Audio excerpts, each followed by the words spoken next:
नमस्कार दोस्तों, मैं सन्नी हिंदुस्तानी आप सभी का परिवार एसके स्टडी यूट्यूब चैनल में स्वागत करते हैं। तो चलिए आज का क्लास जो है रीजनिंग का क्लास है और मोस्ट इम्पॉर्टेंट क्वेश्चन है। तो आप किसी भी एग्ज़ाम का तैयारी कर रहे हैं, SSC, GD, railway, NTPC, group D, SSC, CGL, ये सभी के लिए मोस्ट इम्पॉर्टेंट प्रैक्टिस सेट है रीजनिंग का। तो आप लोग पूरा वीडियो देखिए, ठीक है। कोई भी डाउट होगा तो कमेंट कीजिए। चलिए क्वेश्चन नंबर देखिए एक, उस विकल्प का चयन करें जो तीसरे संख्या से ठीक उसी प्रकार संबंधित है जिस प्रकार दूसरी संख्या पहली संख्या से संबंधित है। ठीक है, देखिए जिस प्रकार 4 से 41 आया है उसी प्रकार देखिए 7 से क्या आएगा आपको बताना है प्रश्नवाचक के स्थान पे। तो चलिए यहाँ पे 4 से 41 आया, ठीक है। तो 20 को हम क्या करेंगे, देखिए यहाँ पे समझिए, ये 2020 में पूछा गया क्वेश्चन है, इसीलिए वहाँ देखिए 4 से 41 आया। तो 4 को हम क्या करेंगे, यहाँ पे देखिए 4 को हम क्या करेंगे, तो 4 को 10 से गुना कर देंगे 40 हो जाएगा और प्लस 1 कर देंगे तो 41 हो जाएगा। ठीक है, ठीक उसी प्रकार 7 को हम लोग यूज करते हैं। तो देखिए यहाँ पे जो है 41 आ गया, उसी प्रकार 7 को हम क्या करेंगे 10 से गुना कर देंगे और 1 को प्लस कर देंगे, ये 70 हो गया और प्लस 1 करेंगे तो यहाँ पे कितना हो जाएगा 71 हो जाएगा। ठीक है, लेकिन आप देखिए तो 71 किसी भी ऑप्शन में है, तो 71 किसी भी ऑप्शन में नहीं है, चारों ऑप्शन में किसी भी ऑप्शन में नहीं है, तो ये लॉजिक नहीं काम करेगा। ठीक है, चलिए अब दूसरा लॉजिक देखिए, 4 से 41 लेना है, ठीक है। तो 4 का हम क्या करेंगे स्क्वायर कर देंगे तो 16 हो गया और 16 में क्या करेंगे फिर इससे 5 का फिर स्क्वायर कर देंगे और दोनों को प्लस कर देंगे। तो 16 और 25 कितना हो गया 41। ठीक है, तो इसमें लॉजिक क्या है, जो संख्या है तो उसका स्क्वायर करेंगे, ठीक बाद वाला संख्या का स्क्वायर करेंगे। ठीक उसी प्रकार 7 का स्क्वायर करेंगे तो 7 के बाद वाला संख्या कौन सा आता है 8, तो 8 का भी स्क्वायर करेंगे तो ये हो जाएगा 64 हो जाएगा। ठीक है, तो 7 का स्क्वायर 49 हो गया और 8 का स्क्वायर 64, दोनों को हम जोड़ देंगे कितना हो जाएगा 113। तो 113 यहाँ पे प्रश्नवाचक के स्थान पे आ जाएगा।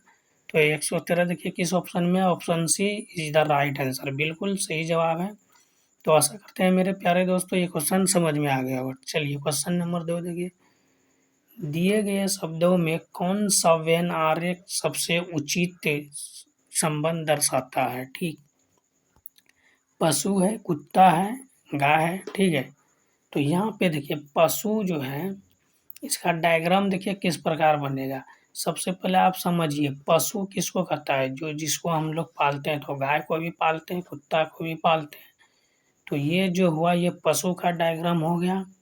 ठीक है, और गाय जो है, गाय और कुत्ता दोनों इसके अंदर ही आएगा। क्यों आएगा, क्योंकि ये पशु के समान है ना, पशु है, गाय भी पशु है, पालतू है, और ये कुत्ता भी पालतू है। ठीक है, तो गाय भी इसके अंदर ही आएगा पशु के अंदर और कुत्ता भी पशु के अंदर आएगा। ठीक, तो यहाँ पे कुत्ता का भी डायग्राम इसके अंदर देखिए, कुत्ता का संबंध गाय से कुछ है नहीं है लेकिन पशु से है। ठीक है, तो यहाँ पे देखिए इसका संबंध, कुत्ते का संबंध गाय से नहीं है लेकिन पशु से है, क्योंकि कुत्ता भी पशु है। तो इसीलिए यहाँ पे जो है डायग्राम इस प्रकार बनेगा। ठीक है, तो देखिए इस प्रकार डायग्राम किस ऑप्शन में है, तो ऑप्शन डी में है। तो आपका बिल्कुल डी जो है बिल्कुल सही जवाब। ठीक है, तो यही आपका राइट आंसर हो गया, option D is the right answer. कोई भी डाउट है तो आप कमेंट कर सकते हैं। तो चलिए फिर क्वेश्चन नंबर 3 देखिए, ये भी मोस्ट इम्पोर्टेंट है क्वेश्चन है और कोडिंग डिकोडिंग का क्वेश्चन है। यदि एक निश्चित कोड को डॉक्टर को ALZQLO के रूप में लिखा जाता है तो उस भाषा में NURSE नर्सरीज कैसे लिखा जाएगा। ठीक है, तो देखिए कोडिंग डिकोडिंग का 2 से 3 क्वेश्चन पूछा जाता है लगभग सभी एग्जाम के लिए, इम्पोर्टेंट है। तो चलिए सबसे पहले देखिए ये डॉक्टर लिखा हुआ है ना, तो DOCTOR लिखेंगे डॉक्टर। ठीक है, उसके नीचे क्या लिखेंगे, इसको क्या लिखा है, ए लिखा है, एल लिखा है, जेड लिखा है और क्यू लिखा है, एल लिखा है, फिर क्या लिखा है, ओ लिखा है, ठीक है। तो सबसे पहले हम लोग यहाँ पे चेक करेंगे, ठीक है। डी से ए -3 होगा, ओ से एल -3, सी से जेड -3 होगा, फिर क्या है, टी है, टी से क्यू आया, टी से क्यू आया तो -3 हो गया यहाँ पर भी। तो लॉजिक देखिए क्या लग रहा है, लॉजिक देखिए, डी से अगर ए आया तो -3 हुआ, ओ से एल आया -3 हुआ, सी से जेड आया -3 हुआ, तो टी से क्यू आया तो -3 हुआ, ओ से एल आया -3 और आर से ओ आया तो -3। इसमें लॉजिक है -3 ठीक है। तो ठीक उसी प्रकार यहाँ जो नर्सरीज लिखा है इसमें भी हम लोग -3 करेंगे। एन है, यू है, आर है, एस है और ई है, ठीक है। तो इस सभी संख्या में अल्फ़ाबेटिक है, तो इसमें सभी में हम माइनस करेंगे, क्या करेंगे, सभी में -3 करेंगे, ठीक है। तो देखिए इसको बिल्कुल शॉर्ट ट्रिक बेसिक से आपको समझाएंगे कि एग्ज़ाम में आप चुटकियों में बना सकते हैं इसको, ठीक।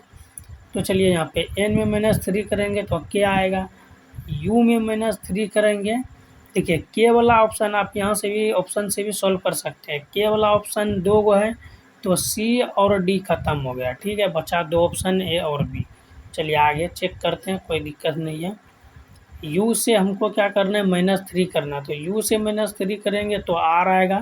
के आर किस ऑप्शन में है, तो देखिए बी में के एस है, तो ये तो गलत हो गया, तो के आर option A is the right answer. ऐसे भी आप आंसर लगा सकते हैं, कोई डाउट नहीं है, ठीक है। या फिर आप चेक कर भी सकते हैं या इसे भी आंसर लगा दीजिएगा, आपका सही हो जाएगा। तो चलिए क्वेश्चन नंबर 4 देखिए, ये भी मोस्ट इम्पोर्टेंट है। देखिए निम्नलिखित श्रृंखला में प्रश्नवाचक चिन्ह के स्थान पर कौन सी संख्या आएगी, ठीक। तो ओ है, एल है, ठीक। तो यहाँ पे देखिए ओ से क्यू आया, क्यू से प्रश्नवाचक है, डैश है, खाली स्थान है, उसके बाद क्या आएगा तो आपको बताना है। फिर यू से फिर डब्लू आएगा। तो देखिए यहाँ से पहले जो है शुरू से देखिए ओ से क्यू आया, ठीक है। फिर क्यू से क्या आएगा, ओ से क्यू आया तो ओ के बाद क्या होता है, पी होता है, फिर क्यू होता है, तो यहाँ पे कितना प्लस हुआ, 2 प्लस हुआ।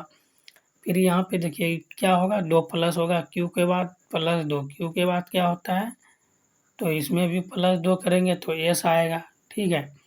फिर एस में भी +2 करेंगे तो एस के बाद क्या होता है, टी यू, तो यू आया। फिर यू में +2 करेंगे तो यहाँ पे क्या आएगा, डब्लू एक्स, ठीक।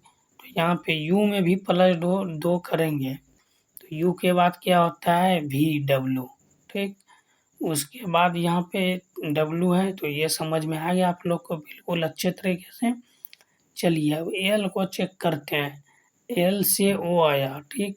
तो इसमें प्लस कितना हुआ, एल से ओ आया तो इसमें कितना प्लस हुआ, तो आप लोग भी इसको बेसिक तरीके से वीडियो रोक कर बनाने का प्रयास कीजिए। तो एल से ओ +3, ओ से फिर आगे क्या होगा, +3। ये श्रृंखला का क्वेश्चन है, इसमें जो सीरीज चलता है अगर +3 है तो +3 ही होगा, ठीक है। तो ओ में +3 होगा तो क्या हो जाएगा, आर हो जाएगा, और आर में +3 करेंगे तो यू हो जाएगा, ठीक। तो यू में +3 करेंगे तो एक्स आ जाएगा, ठीक। तो आंसर क्या होगा, एस आर, ठीक है।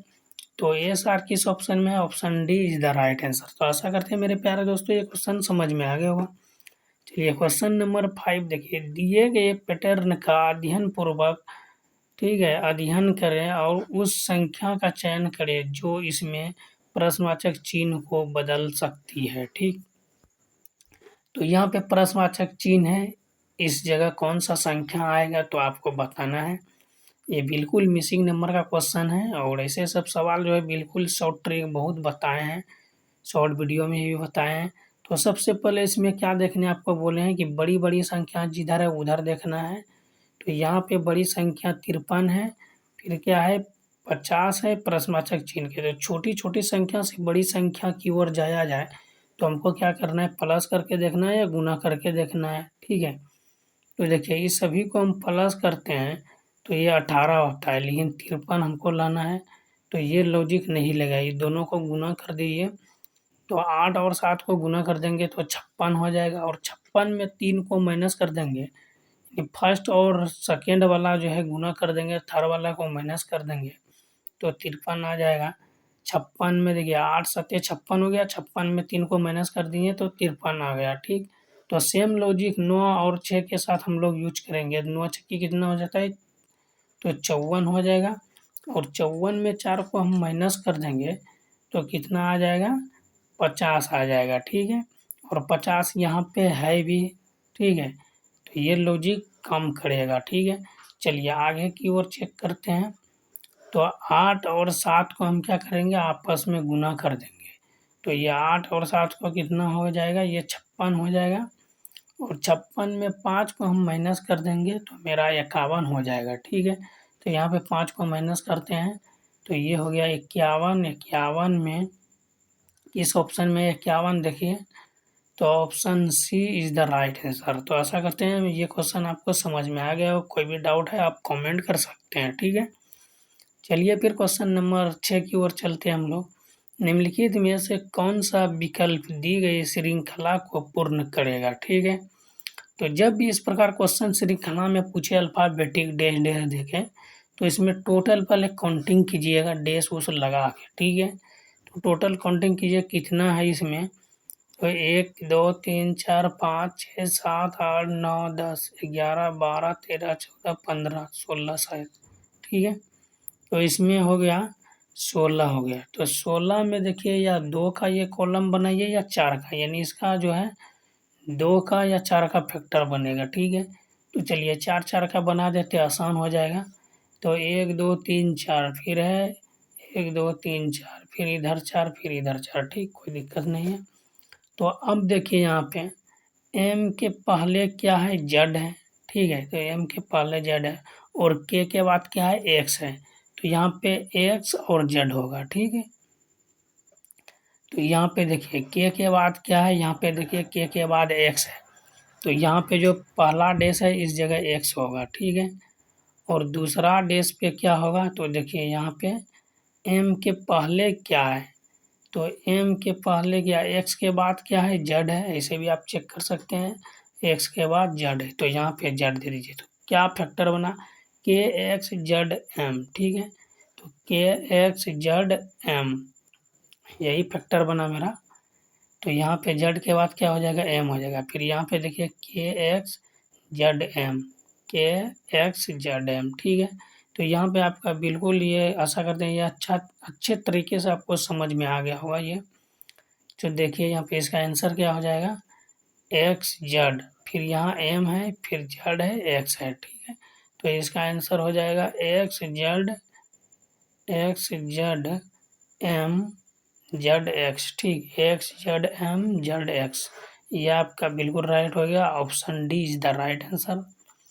ऑप्शन डी आपका बिल्कुल सही जवाब है, ठीक है। तो आशा करते हैं ये क्वेश्चन आपको समझ में आ गया होगा बिल्कुल अच्छे तरीके से। कोई भी डाउट है तो आप लोग कमेंट कर सकते हैं, ठीक है। चलिए अच्छी बात है, समझ में आ गया है। तो चलते हैं फिर नेक्स्ट क्वेश्चन की तरफ, क्वेश्चन नंबर 7 की ओर चलते हैं। इस क्वेश्चन में कोई भी डाउट होगा तो आप कमेंट कीजिएगा, ठीक है।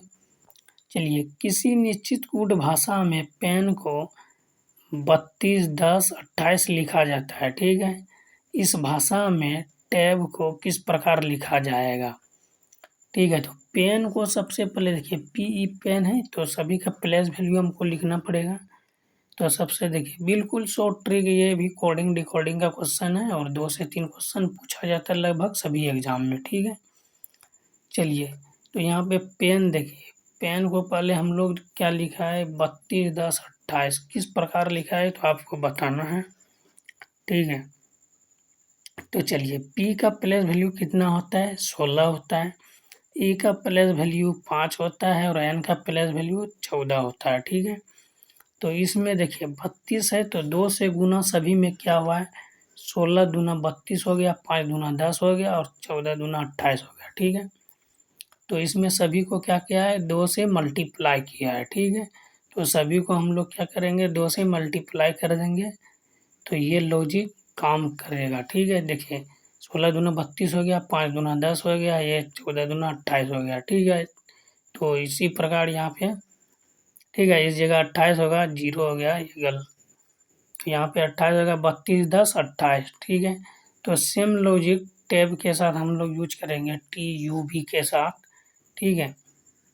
तो यहाँ पे T का प्लस वैल्यू कितना होता है 20, U का प्लस वैल्यू कितना होता है 21 और B का प्लस वैल्यू कितना होता है 2।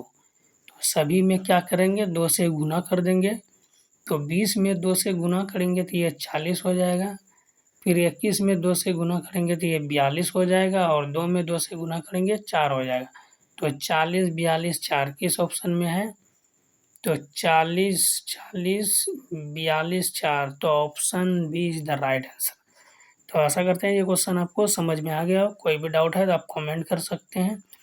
चलिए क्वेश्चन नंबर 8 देखिए, सही विकल्प का चयन करें जो निम्नलिखित शब्दों के एक तर्क पूर्ण अर्धपूर्ण क्रम को दर्शाता है। ये भी मोस्ट इम्पॉर्टेंट है, SSC GD और CGL सब में तो 1 से 2 क्वेश्चन ऐसा सब क्वेश्चन पूछा जाता है, ठीक है। तो ये मोस्ट इम्पॉर्टेंट है, इसमें आपको कॉमन सेंस लगाना जरूरी है।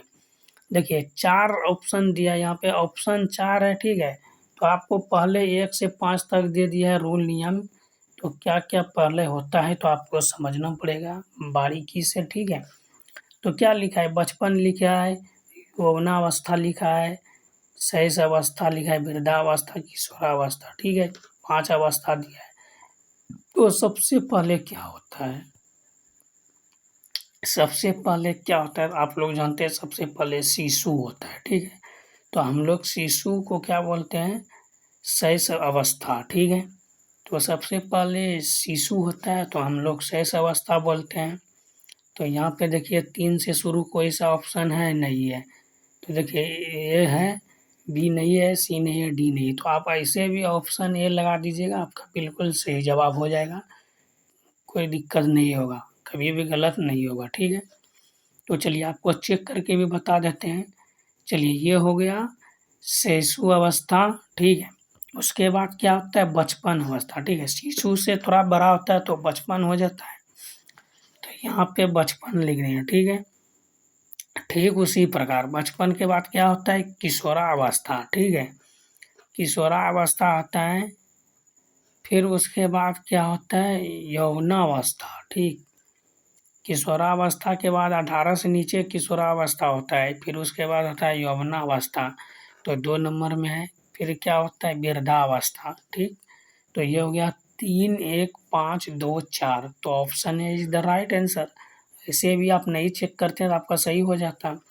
चलिए क्वेश्चन नंबर 9 देखिए, ये भी मोस्ट इम्पॉर्टेंट है। यदि गुना का अर्थ प्लस है, प्लस का अर्थ भाग है, माइनस का अर्थ गुना है और भाग का अर्थ माइनस है, तो दिए गए समीकरण का मान ज्ञात करें, ठीक है।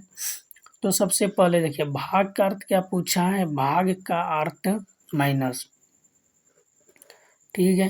तो जहाँ पे भाग का चिन्ह है वहाँ पे माइनस का साइन दीजिएगा। यहाँ पे 76 है, 76 में यहाँ पे देखिए क्या है, भाग का साइन, भाग का अर्थ क्या लिखा है, माइनस लिखा है, ठीक है। तो माइनस दे देंगे। फिर क्या है, माइनस है, तो माइनस का अर्थ क्या है, माइनस का अर्थ गुना है, ठीक है। तो यहाँ पे गुना का चिन्ह हम लोग देंगे, तो यहाँ पे गुना दे दिए, 6 है तो 6 लिख देंगे। फिर क्या है, प्लस, तो प्लस का अर्थ क्या होता है, प्लस का अर्थ होता है माइनस, तो यहाँ पे प्लस का अर्थ क्या होगा, माइनस होगा, तो माइनस दीजिए, ठीक है। तो यहाँ पे प्लस का अर्थ होता है भाग, सॉरी प्लस का अर्थ भाग होता है, भाग दे दिए। फिर गुना का अर्थ क्या होता है, गुना का अर्थ होता है प्लस, तो यहाँ पे प्लस दे दिए, ठीक। कोई भी डाउट है तो आप लोग कमेंट कीजिएगा। चलिए इसको आप जो है सॉल्यूशन कीजिए इसका। तो 3 दूना 6 आप हो गया, ठीक है, 3 दूना 6 हो गया। और यहाँ पे देखिए 36 में ये हो गया 3 दूना 6, तो 2 से ये गुना हो जाएगा, ठीक, 2 से गुना हो जाएगा और प्लस 4 हो जाएगा, ठीक। तो ये हो गया 76 में 10 को माइनस कर दीजिए, ठीक है। 76 में 10 को माइनस करके प्लस 4 कर दीजिए, तो 76 में 10 को माइनस कीजिए, कितना हो गया, ये हो जाएगा 66, ठीक है। और 66 में 10 को 4 को प्लस कर देंगे तो कितना हो जाएगा, 70 हो जाएगा, ठीक है। चलिए इसको अब माइनस करते हैं हम लोग। तो यहाँ पे देखिए बारीकी से बिल्कुल समझिए। तो यहाँ पे देखिए 10 में 4 को हम माइनस करेंगे तो कितना आ जाएगा, 6 आएगा। 76 में 6 को माइनस करेंगे कितना आएगा, 70 आएगा। और 70 किस ऑप्शन में है, तो देखिए 70 किस ऑप्शन में, option D is the right answer. तो आशा करते हैं मेरे प्यारे दोस्तों ये क्वेश्चन भी आपको समझ में आ गया होगा। कोई भी डाउट है तो आप कमेंट कर सकते हैं, अदरवाइज़ चलते हुए नेक्स्ट क्वेश्चन की तरफ।